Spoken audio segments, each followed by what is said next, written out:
이번에는 인연법을 한번 보겠습니다. 물상론에서 인연법을 어떻게 보는지. 근데 이게 제가 누차 이야기하지만 책 한 10권을 제가 스스로 독학하면서 정리한 것이라서 이게 꼭 맞는지는 모르겠어요. 여러분들이 그 수업을 들으셨거나 또는 이거에 대해서 공부를 하신 분이 제가 정리한 내용에 오류가 있으면 뭐 코멘트를 해주시거나 같이 공부를 하면서 바로 잡아가는 그런 계기가 됐으면 좋겠습니다. 자, 인연은 본인 사주의 약한 오행과 인연을 지닌 사람이 인연이다. 즉 아까 누차 얘기하지만 배우자도 마찬가지고 그러니까 결혼 상대자나 뭐 사업 파트너 또는 주변의 사람들 보면 자기하고 합의되거나 자기의 부족한 오행을 보충해 준 사람이 인연인 경우가 많아요. 따라서 사주에 많은 오행과 관련되어 있는 사람과는 인연을 맺지 않는 것이 좋다. 저처럼 화가 강한 사람은 화가 필요 없죠. 근데 또 화가 강한 사람끼리 있으면 서로 잘난 척하겠죠. 따라서 그 태어난 연월 일시의 오행이 사주상 많은 오행과 중복될 수 있는 사람과는 인연을 맺지 않는 것이 좋다. 예컨대 임수일주가 금수가 왕하고 목이 없거나 토가 없을 때는 너무 강하지 않게 해야 하기 때문에 임수나 유금과 관련된 임씨나 유씨성을 지닌 남자와는 인연을 맺지 않는 것이 좋다. 인연을 맺을 경우 재물의 고통을 받으며 살아간다. 자, 여기서 하나 나오는데 성씨 앞으로 나올 거예요. 자, 임씨. 임씨는 임수로 봐요. 그래서 내가 수가 많은데 임씨를 만나면 또 수가 또 생기는 걸로 보는 거예요. 그 다음에 유씨는 제가 아까 얘기했잖아요. 이번 그 유씨는 토잖아요. 유씨는 유금은 금이잖아요. 근데 유씨를 만나면 뭘로 본다? 이것도 유로 봐요. 그래서 이것도 금으로 봐요. 그래서 임씨는 임수로 보고 유씨는 유금으로 본다. 좀 억지성 같기는 한데 어찌됐든 이렇게 봐요. 그 다음에 연하는 생활과 직업을 불문하고 인연이 있다고 하는 경우는 일주에게 필요한 오행이 시지에 있을 때 그렇게 해석합니다. 자, 연하는 생월, 태어난 월과 직업을 불문하고 인연이 있다고 하는 경우에는 일주에게 필요한 오행이 어디에 있다? 시지에 있을 때 그렇게 해석합니다. 시지. 그러니까 저 같은 경우는 병신일주인데 경인일주죠. 경인시죠. 그러면 시지니까 인목이죠. 그래서 인목이 저한테 필요하냐? 화가 강한데 거기에 인성인 인목이 들어오면 또 화를 불태우죠. 그렇기 때문에 안 좋을 것 같아요. 그럼 이럴 경우는 나는 나한테 필요한 거는 금수가 필요한데 인목이 들어온 거는 별로 인연이 아니기 때문에 연하와는 크게 인연이 없다. 이렇게 해석을 할까요? 한번 어떤지 여러분들 스스로 생각해 보세요.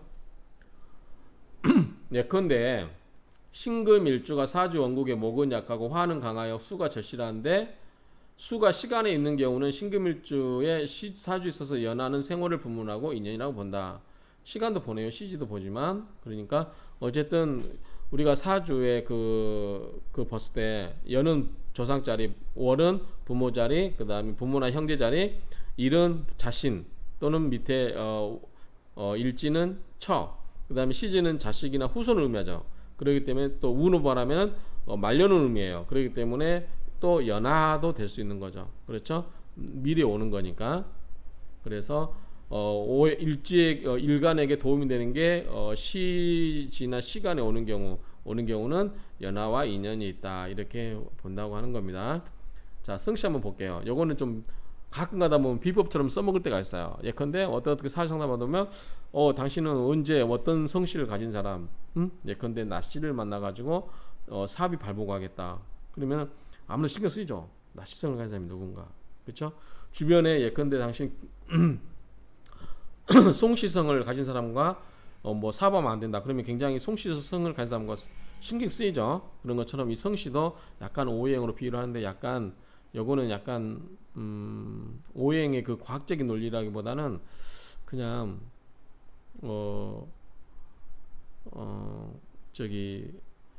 일종의 그냥 갑자기 탁 떠오르는 생각? 이 정도로 파악하면 좋을 것 같아요. 근데 우리 성명학에서 들으죠? 자, 성명학에서 자기가 이제 연간에 일지에 이제 자가 있다. 그러면 자오충, 그렇죠? 그러면 이렇게 서로 충을 할 수 있는 것은 또 이름으로 안 짓잖아요. 그런 거하고 똑같은 걸로 보면 돼요. 자, 구씨, 구씨는 성만 있고 아무것도 없네요. 구씨는 그냥 금으로 보면 될 것 같아요. 김씨, 김씨는 말 그대로 김이죠. 그러면 세금이기 때문에 금의 성분을 보면 됩니다. 김씨는 금으로 보아 금생수를 하게 되므로 수의 기운이 약한 사주에게서 사주에서 김씨와 인연을 맺게 되면 수의 기운을 생해지게 되는 김씨를 좋게 보게 되는 경우다.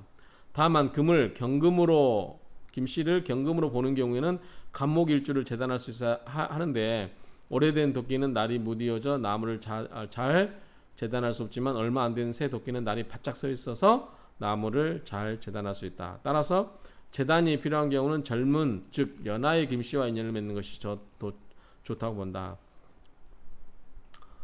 간목일주를 좀 재단해 줘야 될 경우는 같은 금이라도 젊은 김, 그렇죠? 젊은 김이 날이 이제 새 거니까. 근데 늙은 김은 뭐예요? 날이 이미 쓸 만큼 써서 다 무디어졌어요. 그러면 더 젊은 그 도끼에 비해서 역할을 못 하는 거죠. 그럴 때는 이 젊은 연하와 인연을 맺은 게 좋다. 자, 박씨는 뭐냐? 박씨는 여기에 이제 이 요걸 빼버리면 앞에 보면 이게 나무 목자죠. 그래서 박씨는 나무를 뜻하므로 간목이나 나무가 우거지면 안 되는 상황에서는 도움이 되지 않습니다. 즉 목이 필요한 경우는 도움이 되지만 목이 필요하지 않은 경우는 도움이 되지 않는다. 따라서 간목일주가 목이 불필요한 상황에서 박씨와 가까이 지내는 것은 좋지 않다. 송씨는 뭐냐면 이것도 인목으로 봐요. 인씨하고 송씨하고 좀 비슷하죠. 그렇죠? 그래서 송씨는 인목으로 보아서 지지와 대운에서 인신사해 중에 신사해가 갖추어질 경우 인이 오면 어떻게 돼요? 이 경우는 인신사해가 돼버리죠. 그래서 이때는 송씨와 인연이 되면 인신사해 발동이 걸림으로 주의를 하라고 할 수 있다. 마찬가지로 인옷을 화구로 될 경우 불리한 경우 사주 원국에 오술이 있을 경우 자 또 인이 들어오면 안 되죠. 그래서 송씨와 인연을 맺지 않는 것이 좋다고 한다. 예컨대 경금일주는 칼자루가 있어야 되는데 화가 있으면 칼자루를 태우고 칼을 무디게 하므로 인옷을 화국을 만드는 경우에 성씨를 지닌 사람과 그는 동업이나 공동투자 않는 것이 좋다고 본다. 자, 오씨는 뭐예요? 오화죠. 송씨는 뭐예요? 인이에요. 그렇죠? 그렇기 때문에 인옷을 화국으로 만들어 버리죠. 그러면 자기 칼날이 무디어져요. 그렇죠? 경금일주는 그렇기 때문에 자기 칼날을 무디게 경금일주 같은 경우 자기 칼날을 무디게 하는 인옷을 화국이 오는 경우 이는 뭐다? 송씨, 오는 오씨 뭐 이런 식으로. 자, 오씨는 병화로도 봅니다. 왜? 나라 이름 오씨이므로 이 오씨는 중국의 오나라를 의미하기 때문에 대장금인가요? 오나라 뭐 그 노래도 있는 것 같은데 오씨는 나라 이름을 의미하므로 이게 국가는 병화를 의미해요. 병화는 뭐예요? 하늘의 지존이에요. 하나밖에 없는 거예요. 그러니까 국가도 병화를 본다. 따라서 병신합수되어 있는 사주에 오씨와 인연을 맺게 되면 다시 병신합수가 풀려요. 병이 싸우니까 신금을 두고 그럴 경우에 사주에 정화가 있으면 병전 갈등을 하게 되고 방향성을 상실할 수 있기 때문에 사주에 병신합이 되어 있고 정화가 되어 있는 사주에서는 오씨와 인연을 맺지 말라고 하는 것이다. 그렇죠? 그럼 병화가 풀려서 다시 병전 갈등이 또 생기니까. 같은 뜻에서 사주에 병화가 하나 떠 있는 경우 쌍병 사주로 만들 수 있으므로 이런 경우에는 오씨와 인연을 맺으면 안 되므로 오씨성을 지닌 사람과 그는 경제적인 거래를 하지 않는 것이 좋다라고 봅니다. 자, 유씨는 뭐예요? 좌오묘유. 그렇죠? 좌오묘 중에 유씨를 봐보래요. 그래서 지지와 대운에서 좌오묘 중에 좌오묘가 갖추어졌을 경우 묘를 끌어들이게 되므로 이때는 유씨와 인연을 맺게 되면 좌오묘유 발동이 걸리게 되므로 주의하라고 하는 의미로 쓰인다. 그래서 유씨와 인연을 맺기도 한다는 의미로 쓰인다. 이씨는 뭐예요? 이것도 목이죠. 목. 나무 목자주 위에가 이씨성을 지닌 사람도 목의 기운이다. 우리 이씨성이 가진 사람이 굉장히 많은데 그러면 웬만한 사람 다 목의 기운이겠네요. 목이 많은 사람에게는 인연이 아니니 맺지 않는 것이 좋다. 특히 목일주 사주는 토가 재물이므로 목일주가 왕한 상태에서는 재물을 나누거나 이씨와 인연을 맺게 되면 겁탈을 당할 수 있으므로 어떠한 경우에도 이씨성을 지닌 사람과는 경제적인 거래나 부동산 거래를 하지 않는 것이 좋다. 임씨도 뭐야? 나무목이 두 개죠. 수풀을 뜻하는 임씨는 간목이나 나무가 우거지면 안 되는 상황에서 도움이 되지 않습니다. 따라서 간목일주는 될 수 있으면 임씨와 가까이 지내지 않는 것이 좋다. 즉 평생 임씨성을 지닌 여자와는 인연을 맺지 않는 것이 좋다.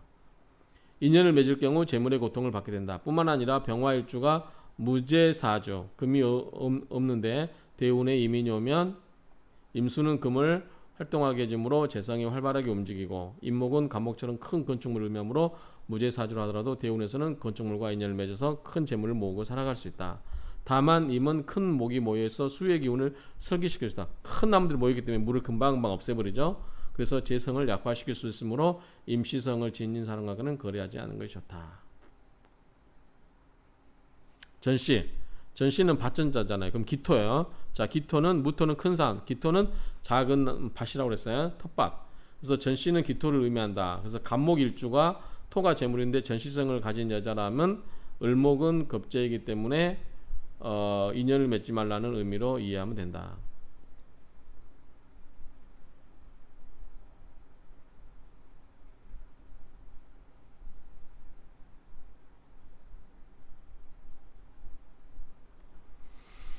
그다음 조씨는 나라예요. 나라 조자이기 때문에 병화에 해당됩니다. 따라서 병신합수되어 있는 사주에 조씨와 인연을 맺게 되면 병신합수가 풀리게 되고 사주에 정화가 있으면 병전 갈등을 하게 되고 방향성을 상실할 수 있기 때문에 사주에 병신합이 되어 있고 정화가 있는 사주에서는 조씨와 인연을 맺지 말라고 하는 것이다. 병병사주는 조씨성을 지닌 여자와는 인연을 맺지 않는 것이 좋다. 인연을 맺을 경우 재성을 나누어 가져야 되므로 재물의 고통을 받을 수 있다. 자, 최씨는 매산자의 세추의 결합으로 산은 무토, 추는 화를 의미하므로 무오의 성질을 가진다고 봅니다. 최씨는 무오, 매산자는 무토, 그 다음에 세추는 화, 오화의 성질을 가진 걸로 봐서 무오의 오행의 성질을 가진 것으로 본다. 불은 불필요하고 수가 필요한 사주에서 개수가 있는데 채씨와 인연을 맺게 되면 무기가 바로 수는 말라버리고 지지에 옷을 입는 경우 인옷을 화국으로 흘러 물을 증발시켜 버리게 된다. 그래서 이런 경우에 인연을 맺지 않아야 될 사람들은 조심하라, 이거 이야기입니다. 자, 2번 부모와 동일한 직업. 부모 자리인 월간과 시간이 합을 하는 경우, 부모 자리인 월간과 시간이 합을 하는 경우, 월간과 시간을 합을 하는 경우는 부모와 동일한 직업을 갖게 된다, 그 이야기고요. 그 다음에 연지, 월지 등과 방합을 하는 경우, 지지가 다시 시지나 월지와 방합을 하는 경우, 연지, 월지 등과 방합을 하는 지지가 다시 시지나 월지와 방합을 하는 경우, 그 방합으로 끌어오는 오행이 일간의 입장에서 재성인 경우에는 결과물이 있게 되는 것이므로 그 능력 발휘가 된다는 의미로 이해한다.